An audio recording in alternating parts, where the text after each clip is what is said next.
ये हम लोग सब चर्चा कर चुके हैं। जो आपने पहले कहा कि एनडीए का 5वां उम्मीदवार आएगा, निश्चित रूप से आरजेडी का उम्मीदवार होगा, लड़ाई होगी, निर्विरोध चुनाव नहीं होगा, ये सब हम जी। लोग डिस्कस कर चुके हैं। और उसमें थैली खुलेगी, बोरा खुलेगा, उसमें कोई कोई अगर मगर नहीं। हम्म। पता नहीं चुनाव आयोग की नजर कभी नहीं जाती है इस पर, हम आज कभी नहीं तक नहीं जाती, देखे। कभी नहीं जाती। सबको जी। सबको पता है कि क्या होता है, लेकिन कभी उस पर नजर नहीं जाती है। हम्म। तो वो होगा। तेजस्वी यादव सक्षम है, उनकी सक्षमता में कोई सवाल नहीं है, हर तरह से सक्षम है।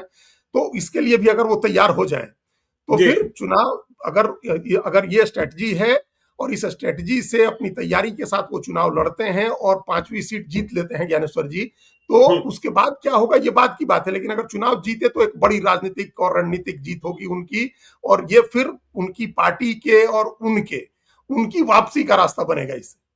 ये वो दिखा देंगे कि हमने एनडीए को हराया बिहार में, और एनडीए जी। के चाणक्य को भी हराया, हमने अमित शाह और नीतीश कुमार दोनों को हराया। ये इस तरह का मैसेज होगा अगर वो एक लोकसभा सीट, राज्यसभा की सीट जीत लेते हैं। देखिए, एनडीए को सिर्फ 3 वोट कम है राज्यसभा की सीट जीतने के, बिल्कुल बिल्कुल। और महागठबंधन के 6 वोट कम है, महागठबंधन के सिर्फ 35 हैं। तो जी। इनको 6 का इंतजाम करना है, और उनके पास 202 है, उनको 3 का इंतजाम करना है।